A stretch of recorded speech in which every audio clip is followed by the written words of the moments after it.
நம்ம அங்கம்மாள் அக்ரோ ஃபுட்ஸ்ல நம்ம ஆடிமா நல்லெண்ணெய் தயாரிக்கிறதுக்கு எள்ளை எப்படி சூஸ் பண்றோம் அப்படின்னு பார்த்தீங்கன்னா, ஃபர்ஸ்ட் நம்ம ஃபார்மர்ஸ்ட்ட போய் பார்த்து எள்ளோட எடுத்து பிக் பண்ணி பார்ப்போம். அதோட மாய்ஸ்சர் கண்டென்ட் தான் ஃபர்ஸ்ட் செக் பண்ணுவோம். மாய்ஸ்சர் எள்ளுல இருக்க ஈரப்பதம். ஈரப்பதம் வந்து ரொம்ப மினிமலா இருக்கணும்.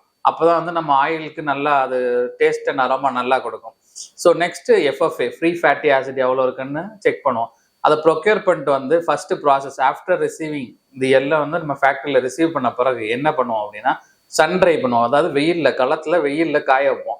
அப்போ அதில் இருக்க மாய்ஸ்சர்ஸ் கொஞ்சம் குறையும். குறைஞ்ச பிறகு ஃபர்ஸ்ட் ப்ராசஸ் நம்ம வந்து அதை கிரேடிங் பண்ணணும். சல்லடையில் போட்டு கல் மண் தூசி எல்லாத்தையும் நீக்கிட்டு அதோட நல்ல எல்லையும் பொக்கு எல்லையும் தனியாக பிரிக்கணும்.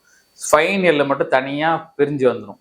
ஸோ அந்த ஃபைன் எல்லை தான் நம்ம ஃபைனலாக நம்ம ஆடி மண்ணெல்லாம் தயாரிக்கிறதுக்கு யூஸ் பண்ணுறோம்.